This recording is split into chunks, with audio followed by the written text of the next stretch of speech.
मेरे साथ परमेश्वर के वचन को निकालने एक आयत निकाल कर पढ़ेंगे। भजन संहिता 16 का 10 तक। भजन संहिता 16 का 10 तक।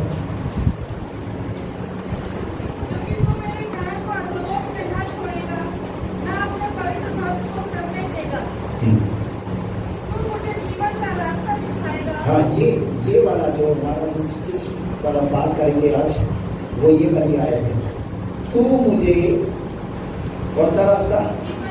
जीवन का रास्ता दिखाएगा। ये जो भजन का लेखक है दाऊद, वो ये प्रार्थना कर रहा है कि प्रभु तू मुझे जीवन का रास्ता दिखाएगा। और मैं आपको कहना चाहता हूं, आज बहुत सारे लोग उस जीवन के रास्ते से भटक चुके हैं। उन्हें उस जीवन के रास्ते के विषय में पता नहीं है। लेकिन अगर आप उस रास्ते से भटक चुके हैं तो आपको ये प्रार्थना करनी है, प्रभु तू मुझे जीवन का रास्ता दिखा। हालेलुया। और आगे क्या लिखा है? तेरे निकट आनंद की भरपूरी है। और जब हम उस रास्ते पे चलेंगे तो क्या है उसमें? बोलिए, जोर से बोलिए ना सब। आनंद की भरपूरी। Praise the Lord. आज हमारी जिंदगी में आनंद क्यों नहीं है? क्यों आनंद नहीं है? क्योंकि कहीं ना कहीं हमने उस रास्ते को छोड़ दिया है।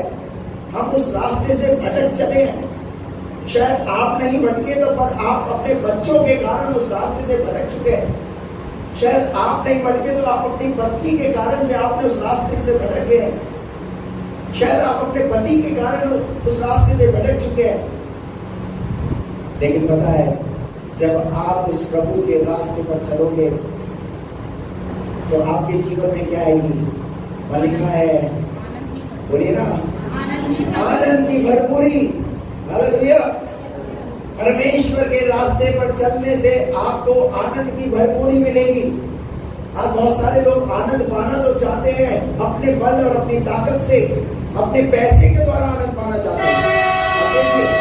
लेकिन आपका पैसा आपको आनंद दिला नहीं सकता, आपकी बुद्धि आपको आनंद दिला नहीं सकती। लेकिन अगर एक रियल और एक सच्चा आनंद है तो वो परमेश्वर के चरणों में बैठने से ही मिलता है, वो प्रभु के रास्ते में चलने से ही मिलता है। इसलिए अगर आप अपने रास्ते से भटक गए हैं तो प्रभु से आपको भी ऐसे दाऊद के समान प्रार्थना करने की जरूरत है। आप शायद ये कह सकते हैं कि मैं तो प्रार्थना करता हूँ, मैं तो वचन पढ़ता हूँ, मैं तो चर्च जाता हूँ, लेकिन कहीं ना कहीं फिर भी आप अपने आप को भटका हुआ महसूस करते हैं। आप जानते हैं मनुष्य की सबसे बड़ी खूबी क्या है पता है? अपने लिए वकील और दूसरे के लिए वो न्यायी बन जाता है। समझ आई बात? जब अपने जीवन में कमी देखता है तो क्या बन जाएगा? वकील बन जाएगा, उसके लिए खड़ा हो जाएगा, लड़ेगा। मैं गलत नहीं हूं, मैं ठीक हूं, गलत है तो ये गलत है। सामने वाले के लिए वो न्याय बन जाएगा। नहीं, अगर गलती कर रहा है तो ये गलती कर रहा है। परमेश्वर ने आपको यह अधिकार नहीं दिया कि आप अपने लिए वकील बन जाओ, दूसरों के लिए न्याय बन जाओ। बल्कि बाइबल तो ये सिखाती है, अपने अपने चाल चलन पर ध्यान करो। अपने चाल चलन को देखने की जरूरत है। क्यों रास्ते से भटक गए? क्या वजह रही रास्ते से भटकने की? क्या कभी हम अपने हारे हुए जीवन में उन चुनौतियों में जब हार चुके हैं तो क्या कभी हम उन बातों को एनालिसिस करते हैं क्या?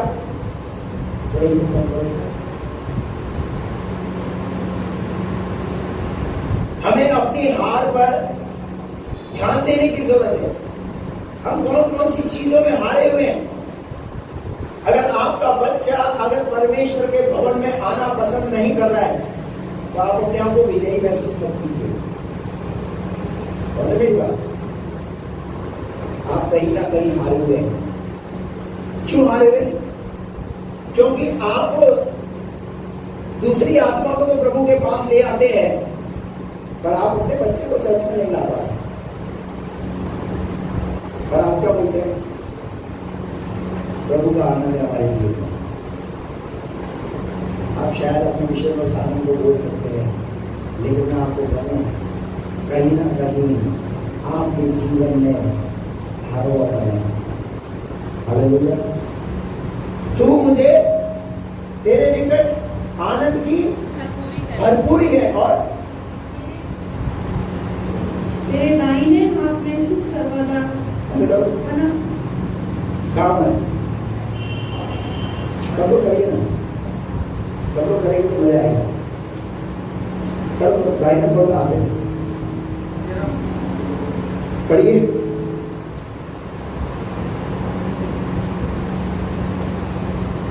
तेरे दाहिने हाथ में सुख सर्वदा बना रहता है। क्या बना रहता है? कहाँ पर? आपको पता है वचन क्या है? आपके हाथ में और कौन सा? दाहिने हाथ में क्या बना रहेगा? सुख सर्वदा बना रहेगा। नहीं सुनो, आप महसूस करेंगे कि परमेश्वर ने मुझे सुख दिया है और वो सुख मेरे साथ बना, आता जाता नहीं रहता। बहुत ओरिजिनल में क्या है? आता है और ध्यान रखना, जो सुख प्रभु देता है ना, उसमें तुम मिला हुआ नहीं होगा। हालेलुया। जब प्रभु सुख देगा उसमें दुख मिला हुआ नहीं होगा, उसमें आनंद की भरपूरी होगी।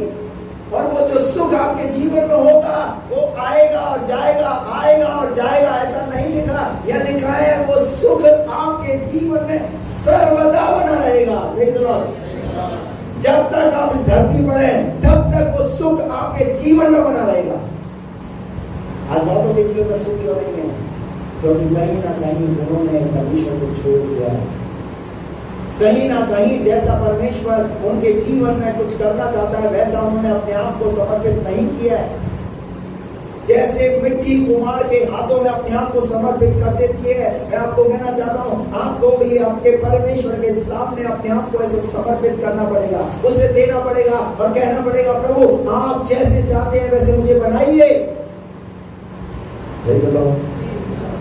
आप समर्पित कीजिए, सुख सर्वदा बना रहेगा। आपके दाहिने हाथ में वो सुख सर्वदा बना रहेगा और आप देखेंगे। और पता है जब हम देते हैं तो कैसे देते हैं? जब हम देते हैं तो क्या क्या क्या करते हैं? क्या इस्तेमाल करते हैं? मान लीजिए अगर पैसा मिल रहा है तो क्या करेंगे? ये दाहिना हाथ दूसरों की मदद के लिए क्या करता है? जब किसी गरीब को खाना देते हैं तो कैसे देते हैं? हाथ बढ़ाकर। जब किसी को कपड़े देते हैं तो कैसे देते हैं? जब किसी को गिफ्ट देते हैं तो कैसे देते हैं? हालेलुया। मैं आपको कहना चाहता हूँ परमेश्वर आपको ऐसा आशीषित करेगा, आपके हाथों को ऐसा आशीषित करेगा कि आप देने वाले बन जाएंगे। ऐसा परमेश्वर आपको गरीब नहीं रहने देगा। जब आप परमेश्वर के कार्य को करेंगे परमेश्वर आपके हाथों में सुख देगा। लेकिन कब देगा? जब आप इन हाथों को सही तरीके से सही कामों के लिए इस्तेमाल करोगे तब। अगर आप इन हाथों से इस दारू की बोतल को डालें, अगर इन हाथों में आप क्या क्या करें? जो भी है क्या करें? अरे भैया सुख बना नहीं रहेगा। फिर सुख का उल्टा क्या है? मुझे दुख बना रहेगा। दुख क्यों बना रहेगा? क्योंकि आपने खाई खैनी, उसने कर दी तुम्हारी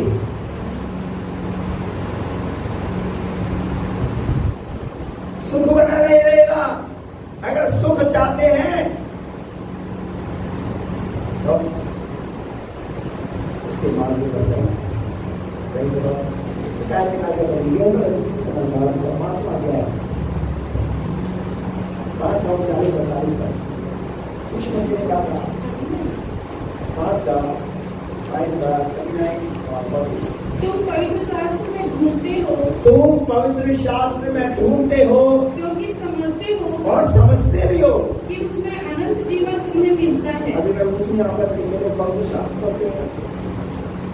हेलो, कितनी देर पढ़ते हैं? उससे क्या समझते हैं? बताइए। यीशु मसीह ने क्या बोला? तुम पवित्र शास्त्र में ढूंढते हो। पवित्र शास्त्र में हम क्या ढूंढते हैं? हम हमारे मनपसंद की बातों को पवित्र शास्त्र में नहीं है। और बाइबल पढ़ते हैं तो बाइबल ऐसे बंद होती है और उस बंद बाइबल में हम लोग ऐसे बोलते हैं, प्रभु आज मुझसे बात करो, क्या उठ, देर क्यों करता है, फांसी लगा ली। नहीं नहीं नहीं प्रभु, ये वचन मेरे लिए नहीं है, कुछ अलग तरीके से बात करो, आशीषित तरीके से बात करो।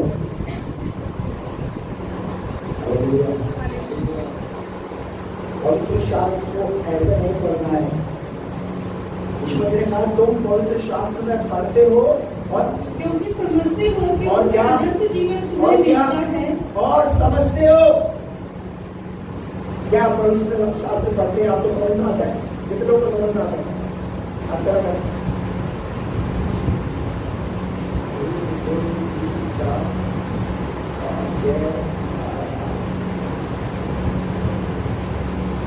बाकी लोगों को नहीं समझ में आता?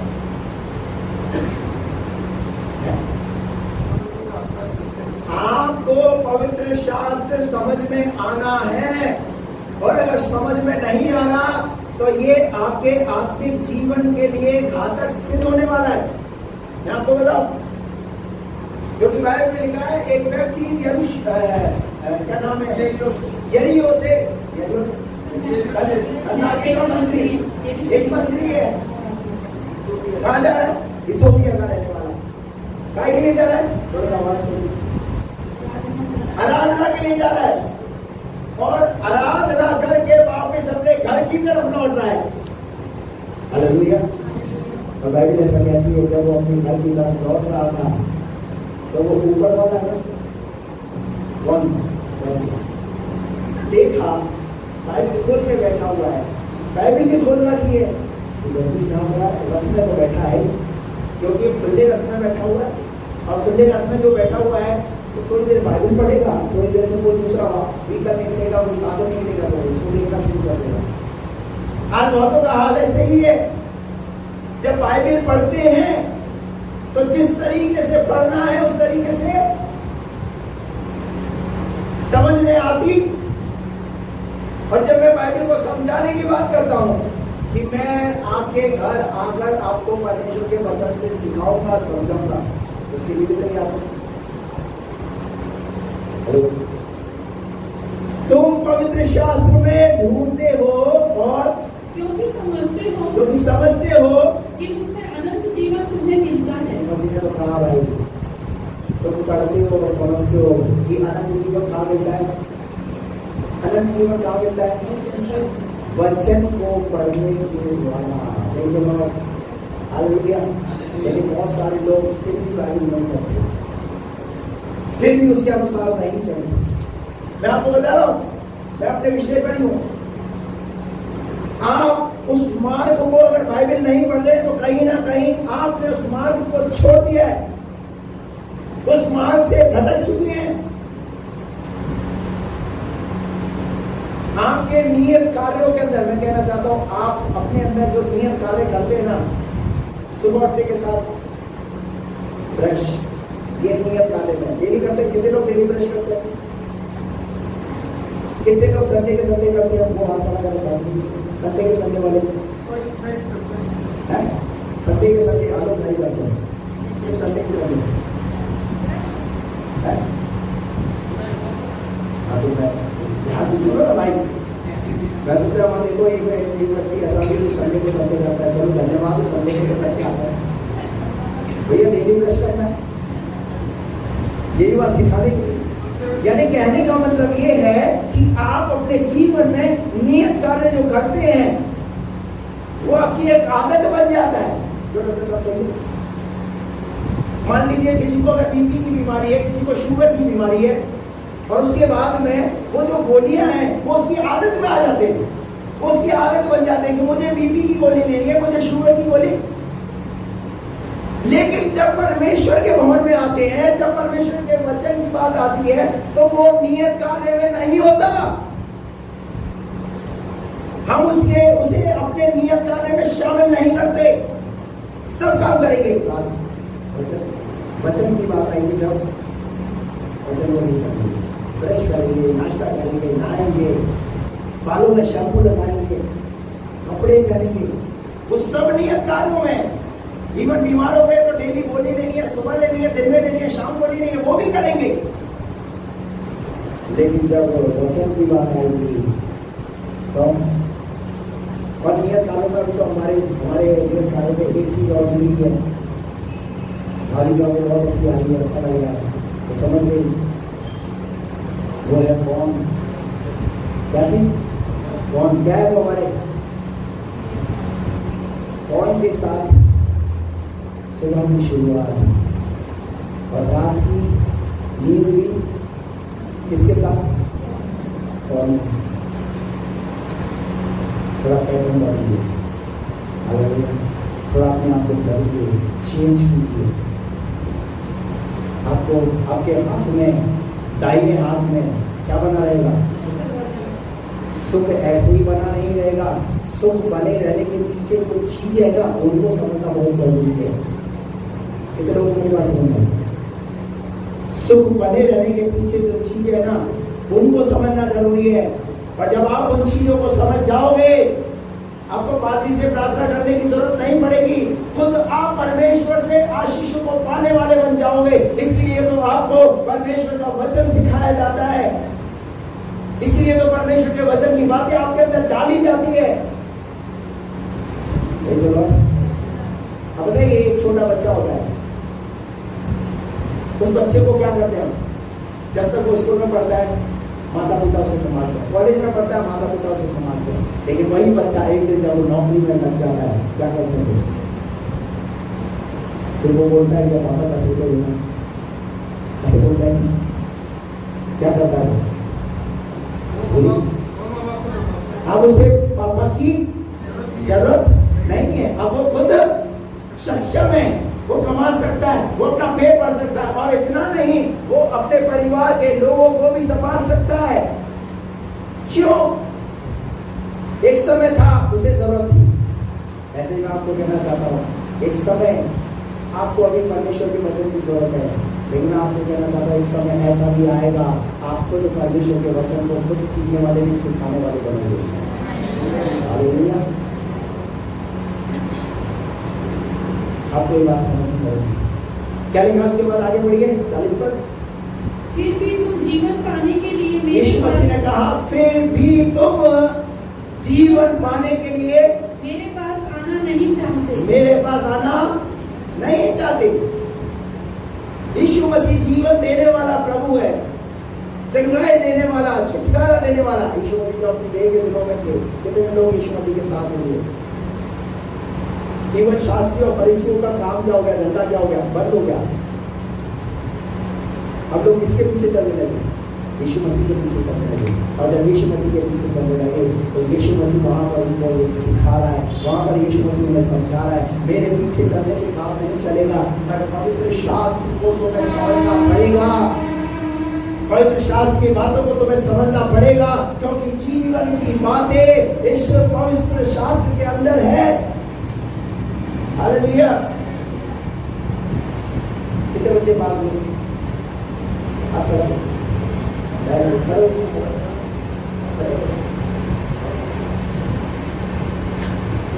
जोरदार ताली बजाकर प्रभु को धन्यवाद करना। हमारे बच्चों को पास किया, प्रभु को महिमा करें। हालेलुया। God bless you. बेटा आप सब बैठ जाए। बताइए पास क्यों हुए? क्यों पास हुए? क्योंकि इन्होंने पढ़ाई की है। और पढ़ाई कब की है? एग्जाम का टाइम तक पढ़ाई की है? नहीं, पूरा कोर्स कंप्लीट किया है। प्रतिदिन बुक्स लेकर बैठते थे। कुछ लोग तो प्रभु के अनुग्रह पर, जैसे कि मैं 10वीं फेल, जब एग्जाम का समय होता था ना उसके साथ, तब मैं मेरे दोस्त के साथ, घर में नहीं पढ़ता था, दोस्त के साथ पढ़ता था। थोड़ी देर पढ़ाई करी, थोड़ी देर दोस्त के साथ मस्ती करी, और फिर मेरा रिजल्ट बोली ना, मेरा रिजल्ट 10वीं। तो मैं ये नहीं कह रहा हूँ कि मुझे, मैं ये बात बताना मांग रहा हूँ कि पढ़ना है। हालेलुया। ये तो परमेश्वर का ऐसा अनुग्रह हुआ 10वीं फेल के बाद भी मेरे हाथ में माइक आ गया। हालेलुया, ये तो परमेश्वर का ही अनुग्रह है। और आज आप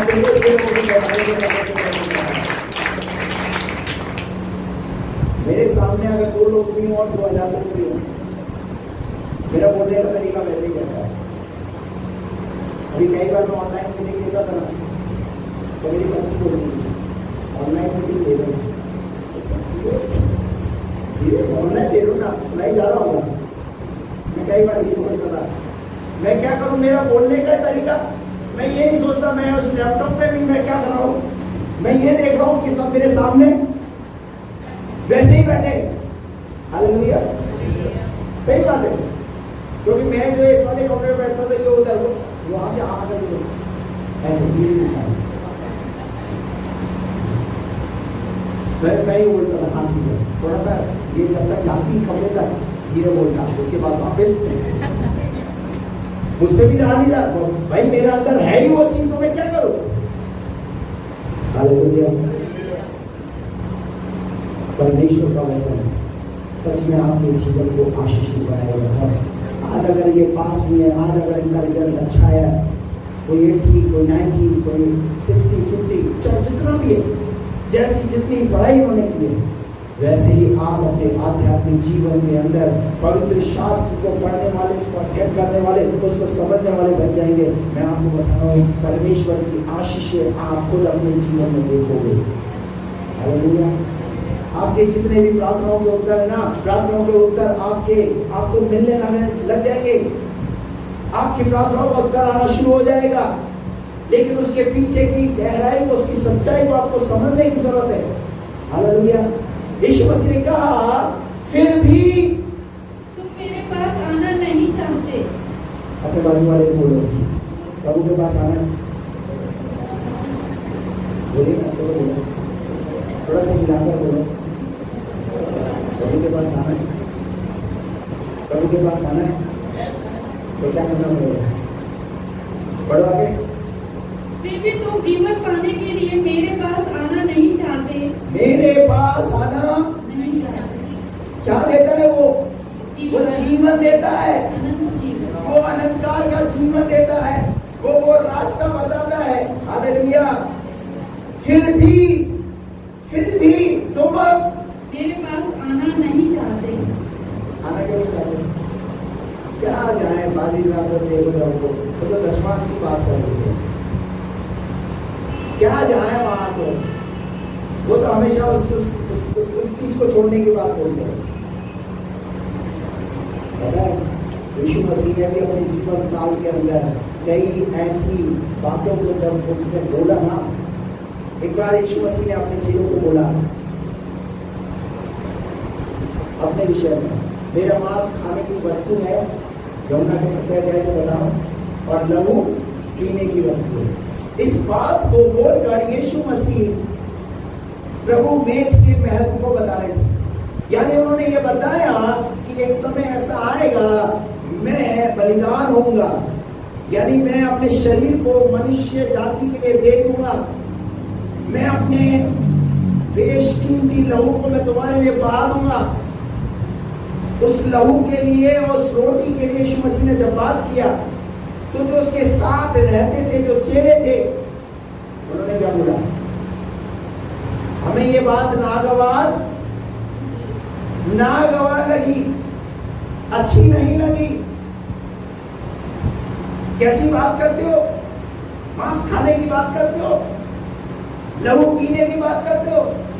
बहुत सारे लोग जो है वो ऐसे सोचते हैं कि प्रभु की जो मेज है वो यही सोचते हैं, ये इसके अंदर जो है वो शायद वो मांस खिलाया जाता है, वो लहू खिलाया जाता है। नहीं।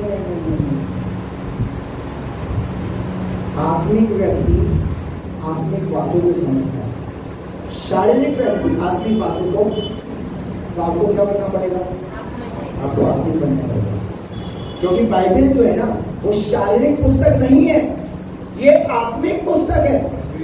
और इसका रिकॉर्ड है, गिनीज वर्ल्ड रिकॉर्ड है कि सबसे ज्यादा बिकने वाली, छपने वाली, पढ़ी जाने वाली अगर कोई पुस्तक है तो वो है बाइबल। हालेलुया, हालेलुया का मतलब शादी में बंगला बहुत आता है, प्रभु की स्तुति करने में कंजूसी नहीं आता है, प्रभु की स्तुति करा है, बोला करेगी। कोई बात आपको अच्छी लगती है बोले इसको, हालेलुया। तो क्यों है पता है ऐसा? क्योंकि यीशु मसीह उनको इस महत्व को सिखा रहा है। आज मैं आपको परमेश्वर के वचन से उन बातों को सिखा रहा हूं जैसे उस जमाने में यीशु मसीह सिखाता था। मार्ग की बात कर रहा है, आपको मार्ग से भटकना नहीं है, उस मार्ग पर बने रहना है। हालेलुया। ट्रेन जो होती है ना, ट्रेन, हेलो, ट्रेन, कितने लोग ट्रेन को देखा चलते हुए? ट्रेन जो होती है वो क्या हर किसी ट्रैक पे चलना शुरू कर देती है क्या? उसका एक ट्रैक होता है। हालेलुया। पता है अगर वो बोले तो क्या होगा पता है? एक्सीडेंट हो जाएगा। क्यों एक्सीडेंट हो जाएगा? क्योंकि उसने अपनी मर्जी से ट्रैक को चेंज किया। आपको अपनी लाइफ में ये बात सीखनी और समझनी पड़ेगी, जिस ट्रैक पर चलने के लिए प्रभु कह रहा है, जिस मार्ग पे प्रभु चलने के लिए कह रहा है, उसमें चलते रहो तो मंजिल तक पहुंचोगे। अन्यथा आपने अगर अपने बल से, अपनी ताकत से ट्रैक बदलने का प्रयास किया या किसी दूसरे ट्रैक पर घुसने का प्रयास किया तो आपको नुकसान उठाना पड़ सकता है। पर ट्रेन में कितने यात्री हो गए? किसकी गलती से ट्रेन एक्सीडेंट होगी बताइए? किसकी गलती से? ड्राइवर की गलती की वजह से। जो ड्राइवर है अगर उसने ट्रेन चेंज किया, उसकी गलती से हजारों यात्री जो ट्रेन में बैठे हुए हैं वो सब के सब मारे जा सकते हैं। मैं आपको कहना चाहता हूं, अगर आप परिवार के मुखिया हैं और आप प्रभु को जानते हैं और आप प्रभु को जानते हो और आपने अगर ट्रेन चेंज किया, आपकी वजह से आपका परिवार मुसीबत में जा सकता है। बल्कि आपको उस ट्रैक पे बने रहना है और जितने आपके पीछे हैं आपको मंजिल तक पहुंचना है। अब आप बताइए उस ट्रेन के अंदर कैसे कैसे लोग बैठे हैं? कुछ अच्छे लोग होते हैं, कुछ पीने वाले लोग भी होते हैं, कुछ और गलत काम करने वाले भी होते हैं। लेकिन पता है ड्राइवर का काम है इन सबको चाहिए कुछ भी कर रहे हैं, मुझे तो मंजिल तक पहुंचाना है। हालेलुया। इन्हें मंजिल तक लेकर के जाना है, इन्हें सुरक्षित रखना है। मैं आपको कहना चाहता हूँ कि आपको भी उस ड्राइवर के समान आपको उस मंजिल तक अपने परिवार को लेकर के पहुंचने की जरूरत है। कब किसके जीवन में कैसे प्रभु बदलेगा वो प्रभु का काम है। आप ट्रैक से भटकिए मत, अलग मत जाइए, उस ट्रैक पे बने रहिए। हालेलुया। यीशु मसीह ने कहा फिर भी तुम जीवन वाले मेरे पास माना नहीं जाए। आप देखिए क्या ये अच्छी बात है या दुखी बात है? वो खुद स्वर्ग छोड़कर इस धरती पर आया जीवन की बातों को लेने के लिए। जिन 70 चेलों को यीशु मसीह ने कहा मेरा मांस खाने की वस्तु है, मेरा लहू पीने की वस्तु है, उनमें से 58 चेले उल्टे चले गए। कितने? आप बच्चे कितने? सुनिए, माना का उत्तर सुनिए, निकाले मेरे साथ यूहन्ना रचित सुसमाचार उसका 6वां अध्याय। मैं उस 12 के उत्तर को सुनाना चाहता हूँ आपको। आप देखिए आप कौन सी वाली भीड़ के अंदर है। 6:66 इस पर उसके चेलों में से बहुत से उल्टे फिर गए। उल्टे फिर गए। उल्टे फिरने का मतलब क्या है? उसे छोड़कर चले गए। बहुत सारे लोग क्या होते हैं छोड़कर नहीं आज 2 घंटे हो गए, 4 घंटे हो गए। कई लोग क्या करते हैं प्रभु को छोड़कर चले जाते हैं। आगे क्या लिखा? और उसके बाद उसके साथ ना चले। आगे तब यीशु ने उन 12 से कहा। किनसे कहा? जो 12 वहां खड़े थे बाकी के वो धीरे धीरे वो एक निकल गया। कई बार होता है जब प्रार्थना के लिए आह्वान किया जाता है, क्या ये प्रार्थना कराएंगे? तो कई लोग तो खड़े रहते हैं, फिर वो देखते हैं, अच्छा हो जा रहा है, चलो मैं भी चलता। अच्छा वो भाई आ गया, चलो मैं भी चलता हूँ। होता है कई बार ऐसे, एक दूसरे को देखा देखी क्या करते। जब प्रभु बात करे ना तो प्रभु की आवाज को सुन लेता, देखा देखी नहीं, भेड़ चाल में नहीं चलना है? पता है कुछ ऐसे जो लोग होंगे ना, उन्हें देखा होगा यार ये मुझे लेकर के आएगा, ये नहीं आना चाहिए, मैं भी जाना बंद कर दूंगा। अब आपको पता नहीं उसके जीवन में क्या परिस्थिति रही है, उसने क्यों आना बंद करा है, पर उसको देखा देखी आपने भी क्या कर दिया? देखा देखी नहीं। अगर आपने सच में प्रभु का स्वाद जमा है ना, तो प्रभु को पीछे सच्चाई के साथ चलना। हालेलुया। 58 चेले उल्टे चले गए और उसके बाद उसके साथ फिर कभी ना चले। आगे। तब यीशु ने उन 12 से कहा, क्या तुम भी चले जाना चाहते हो? सुनो, चले गए 12 ऐसे खड़े होंगे, 1 2 3 4 5 6 7 8 9 10 11 12। यीशु मसीह ने सारे से खड़े होकर के सामने उनको बोला, तुम भी अगर जाना चाहते हो, पीछे रास्ता बताया हुआ, तुम भी जा सकते हो। क्या बोला? तुम भी जाना चाहते हो तो जाना चाहते हो, छोड़ना है कोई बात, मैं जबरदस्ती नहीं करना। एक जवान लड़का यीशु मसीह के पास आया और आपको कहने लगा, मैं निकाल का जीवन पाना चाहता हूँ। क्या हुआ? जब यीशु मसीह ने उसे सिखाया, जब बातें की, तो उसे धन छोड़ने वाली बात कही तो वो चला गया। यीशु मसीह जबरदस्ती नहीं करता, हालेलुया, जो जबरदस्ती नहीं करता, वो आपके ऊपर डिपेंड करता है। आप उसे कितना समझते हैं, आपने उसे कितना जाना है। पर पता है इन 12 ने यीशु मसीह को नजदीकी से देखा है। हालेलुया। यीशु मसीह का उठना, यीशु मसीह का पहाड़ पर जाकर के प्रार्थना करना, यीशु मसीह जब लोगों के साथ होता था, कोड़ी लोगों के बीच में, बीमार लोगों के बीच में, नाना प्रकार की दुष्ट आत्माओं के बीच में जब यीशु मसीह जाता था, उन्होंने 12 ने देखा है, अरे जिसके साथ हम रहते हैं वो तो अनंत काल के जीवन की बातें करता है, वो तो लोगों को चंगाई देता है, वो तो लोगों को छुटकारा देता है। अरे इस व्यक्ति को हम कैसे छोड़ सकते हैं? हालेलुया। क्या 12 को उत्तर सुनना चाहते हैं? 12 ने क्या उत्तर दिया? कहिए। शमौन पतरस ने उसको उत्तर दिया, शमौन पतरस ने उत्तर दिया, हे प्रभु, हम किसके पास जाएं? हम हालेलुया। कब हालेलुया है? सबका हालेलुया नहीं है। जब बहनों का हालेलुया है, हालेलुया। हम किसके पास जाएं? किसके पास जाएं?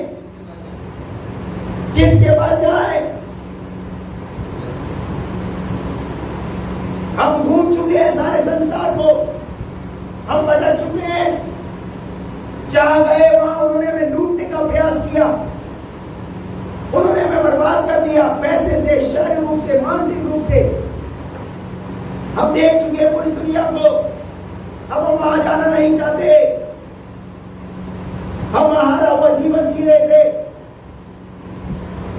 लेकिन जब प्रभु हम तेरे पास आए हैं तो हम तुझे छोड़कर जाना नहीं चाहते।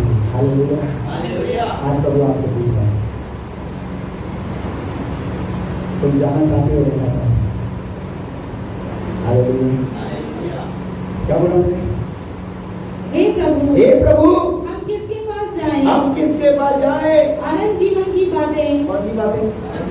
कौन सी बातें? अनंत जीवन की बातें वो तेरे ही पास है। किसके पास है? किसके पास है?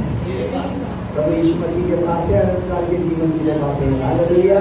अरे वो स्वर्ग छोड़ करके, उससे पिता के सिंहासन को छोड़ करके इस धरती पर आ गया आपसे और मुझसे प्रेम करने के लिए। और इतना ही नहीं, उसने क्रूस पर अपनी जान दे दी आपके मेरे लिए। और इतना ही नहीं, वो बीमारों के बीच में गया। बाइबल कहती है मनुष्य का पुत्र कोयों को ढूंढने और उनका उद्धार करने के लिए आया। वो समझ गए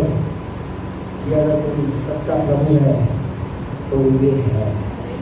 हम इसे कैसे छोड़ करके जा सकते हैं? क्योंकि इसके पास क्या है? अनंत काल के जीवन की बातें। क्या आपके परिवार के लोगों में से क्या कभी किसी ने आपके कंधे पर हाथ रख करके क्या आपको बोला चिंता मत करना, हम आपके साथ हैं? क्या कभी आप बीमार थे तो क्या बीमारी के समय में क्या उन्होंने बोला हम आपके लिए प्रार्थना करेंगे? हेलो, समझ आ रही मेरी बात? यीशु मसीह ने उनके जीवन में ऐसे काम किए जिसकी वजह से वो यीशु के क्या हो गए? दीवाने। हालेलुया। यीशु के साथ अगर जीना है तो कैसे जीना है? वो सच्ची दीवानगी के साथ जीना है। Praise the Lord. हालेलुया। हम किसके पास जाए? क्योंकि अनंत काल के जीवन की बातें तो मेरे पास आगे। और हमने विश्वास किया। और हमने क्या किया? हमने क्या किया? विश्वास किया और जान गए कि परमेश्वर का पवित्र जन तू ही है। परमेश्वर का पवित्र जन तू ही है। Praise the Lord. हाथ उठाकर प्रभु को धन्यवाद करें। Praise the Lord. तू ही है। एक बार यीशु मसीह ने अपने चेलों से पूछा कि लोग परमेश्वर के मनुष्य के पुत्र को क्या कहते हैं? किसी ने कहा भविष्यद्वक्ता, किसी ने कहा एलिया, किसी ने कहा बपतिस्मा देने वाला। कुछ अलग अलग सबकी राय आई।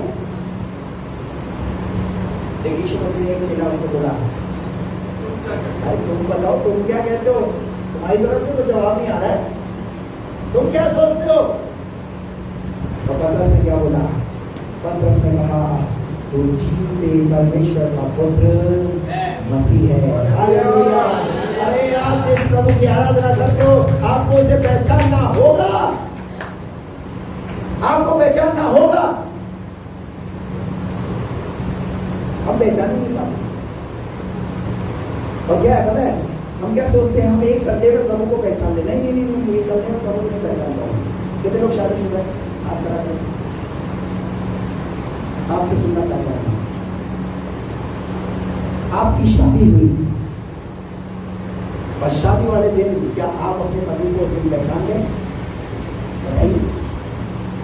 क्या आपने अपनी पत्नी को पहचान लिया उस दिन? बताइए। हाँ,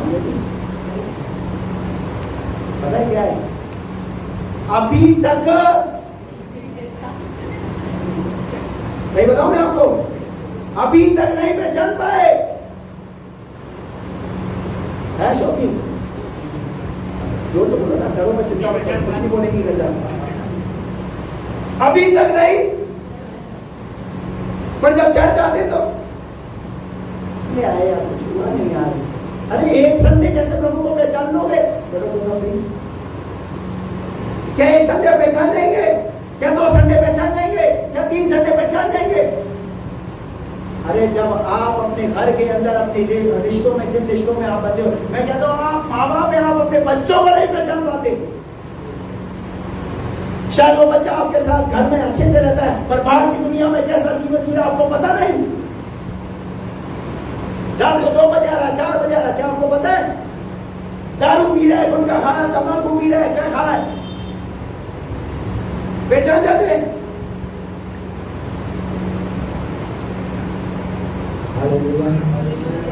अरे जब हम उन्हें नहीं पहचान पाते तब प्रभु को जब पहचानने की बात आए, और पहचान कब पाओगे? पहचान कब पाओगे? कब पहचान पाओगे?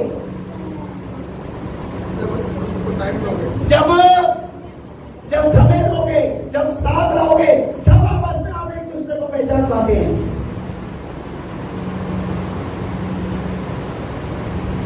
प्रभु के साथ प्रभु को पहचानना है, क्या करना पड़ेगा? समय देना पड़ेगा।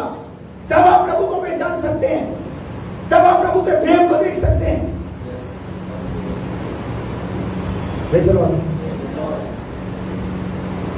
आप जब समय दोगे ना तो आप अपने प्रभु को भी पहचान जाओगे कि वो आपसे कितना प्यार करता है। उसने आपके लिए अपने कीमती लहू को बहाया, उसे लहू बहाने की जरूरत नहीं थी, लेकिन स्वर्ग छोड़ करके आया। उसने कहा कि पिता, अगर मनुष्य जाति को अगर पाप से आजाद करना है, अगर मेरा लहू भी बहाना पड़े तो मैं अपने कीमती लहू को बहा दूंगा। हालेलुया। और पता है यीशु मसीह की सवाल अभी तो यहाँ पे मैंने बोल दिया कि आप मुझे छोड़कर जाना नहीं चाहते, और एक समय ऐसा आया जब यीशु मसीह को क्रूस पर चढ़ाया गया, तो बताइए कितने चेले थे? कितने चेले करेंगे आप? एक चेले को छोड़ सब छोड़कर चले गए। हालेलुया। तो कितने लोगों ने पहचाना?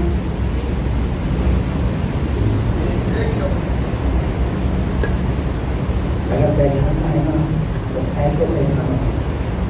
हालेलुया। और जिसने पहचाना उसे क्या मिला? क्या मिला उसे? क्या मिला उसे? आप सुनना चाहते हैं? यीशु मसीह ने उसे अपनी मां को संभालने की जिम्मेदारी दी। Praise the Lord। और सुनना चाहते हैं क्या मिला उसे? यूहन्ना का प्रकाशित वाक्य। क्या मिला उसे? प्रकाशन, प्रभु का प्रकाशन। क्या नहीं गुजरा उसके जीवन में, लेकिन जब वो पहचान गया ना तो मुकरा भी नहीं। लोगों ने इसे क्या करा पता है? एक गरम तेल के कड़ाव के अंदर उसे डाल दिया गया। जो डाल दिया गया पता है? ये सब तो छोड़ करके चले गए, यही रह गया था। इसको ही खत्म करो, उसको फांसी पे लटकाया और उसकी मृत्यु दी है, ऐसे कड़ाव में डालो, इसे मारो। तो पता है गरम तेल के कड़ाव में भी उसे वो तेल उसे जला नहीं पाया। ये पहचानने का रिजल्ट। उसके बाद वहां से निकाला, उसे एक ऐसी खाल खोटने वाली जगह पे पतमस नाम टापू में ले जा करके वहां उसे छोड़ दिया गया, जहां कोई इंसान क्या परिंदा भी पर नहीं मारता। एक ऐसी जगह पर ले जा करके उसे छोड़ दिया। सोचा कि ना खाना मिलेगा ना पानी मिलेगा, ये मर जाएगा। और ये सच बात है, ना ही उसे पानी मिला ना ही उसे खाना मिला, पर क्या मिला पता है? उसे प्रकाशन मिला। Praise the Lord। हालेलुया। यीशु मसीह ने क्या बोला? मनुष्य केवल रोटी से नहीं पर परमेश्वर के वचन से जीवित रहता है। हालेलुया। जोर से बोलो हालेलुया। Praise the Lord। क्या मिला? प्रकाशन।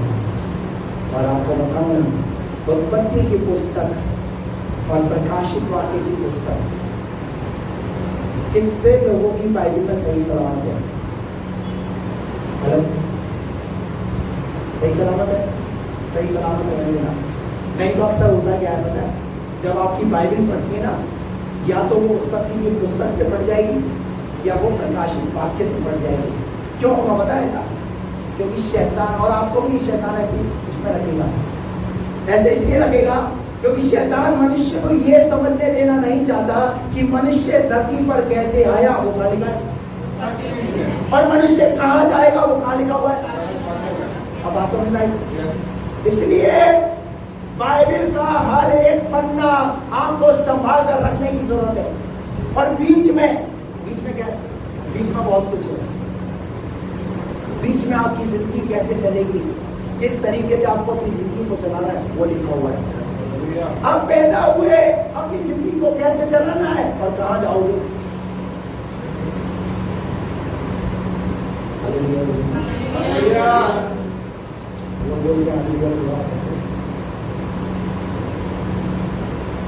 समझ आए? क्या मिला उसे? प्रकाशन।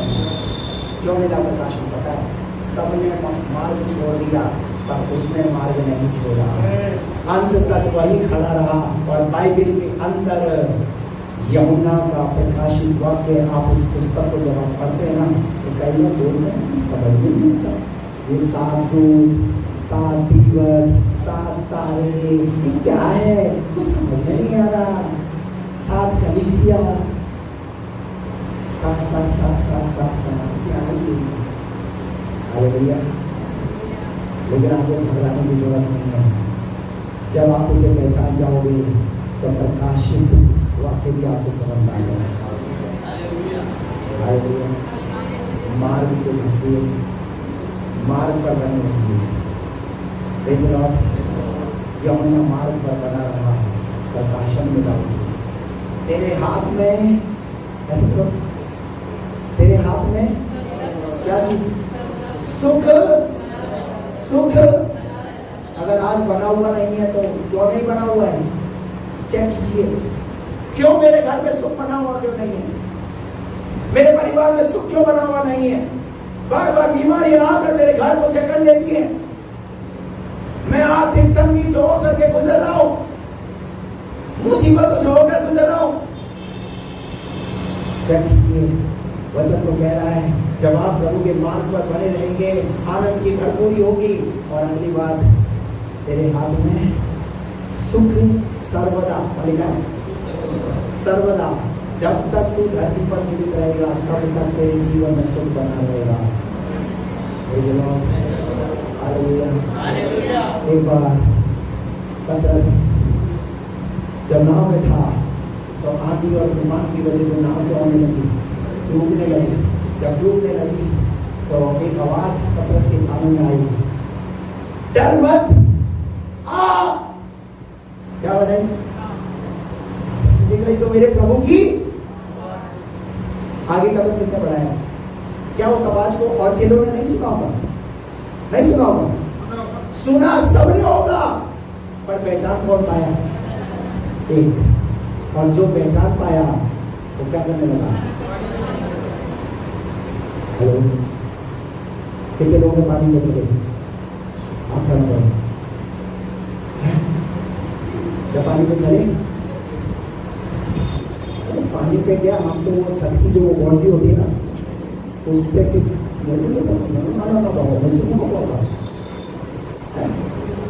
कितने लोग को झूला झूलने से डर लगता है? तो झूला क्या लगता है? लेकिन ये कहाँ चल रहा है? क्यों चल रहा है? क्यों चल रहा है? इसने उस आवाज को सुना और उस आवाज को सुन करके उस मार्ग पर चलना शुरू किया। इसे पता ही नहीं है, इसके माइंड में बस ये है कि मेरे प्रभु की आवाज है। ये सोच रहा है मैं डामर के रोड पर चल रहा हूँ, मैं कोई सीमेंट के रोड पर चल रहा हूँ। और पता है क्या हुआ? जैसे ही पीछे से जब आवाज आना शुरू की तो क्या हुआ? लहरों को देखा और ये नीचे पानी में जाने लगा। लेकिन फिर से आवाज आई। कई बार आपके जीवन में भी ऐसा होता है, अच्छे खासे आप लोगों में चल रहे होते हैं, अच्छा लगता है, लेकिन कई चीजें आपको क्या करना शुरू कर देती है? आपको डुबोना शुरू कर देती है, आपको कमजोर करना शुरू कर देती है और आप विश्वास से भटकना शुरू हो जाते हैं। लेकिन फिर से आवाज आती है, फिर से प्रभु की आवाज आती है। प्रभु कहता है पतरस हाथ बढ़ा। हालेलुया। तो यीशु ने हाथ बढ़ाया और किसने हाथ बढ़ाया? किसने हाथ बढ़ाया? और क्या करा? प्रभु ने उसका हाथ पतरस मार्ग से भटकना शुरू कर दिया, लेकिन प्रभु ने उसे भटकने उसका हाथ थाम दिया। हालेलुया। अगर आपको ऐसा लगता है कि कहीं ना कहीं हम भी बार बार मार्ग से भटक जाते हैं, तो कहता है आप मार्ग से भटकिए मत। Praise the Lord, praise the Lord. तुम जीवन पाने के लिए मेरे पास आना, उसमें क्या है? उसमें अनंत काल का जीवन है। आपको जीवन पाना है, उसके पास आना पड़ेगा। आपको जीवन पाना है, उसे पहचानना पड़ेगा जिसकी आराधना करनी है। हालेलुया। और एक दिन में पहचाना नहीं जाता, पहचाना कब जाता है? जब उसके साथ रहते हैं। हालेलुया। जब किसी व्यक्ति के साथ रहते हैं ना, तभी हम उसे अच्छे से पहचान पाते हैं। उसका बोलने का तौर तरीका, उसका उठने बैठने का तरीका, उसकी बातचीत। हालेलुया। बाबा ने क्या बोला? हम तुझे छोड़कर क्यों नहीं कहेंगे? प्रभु मदद कर सकता है। जिसके साथ आप जा रहे हैं उसके पास तो क्या है, अनंत काल के जीवन की बातें। आइए अपनी आंखें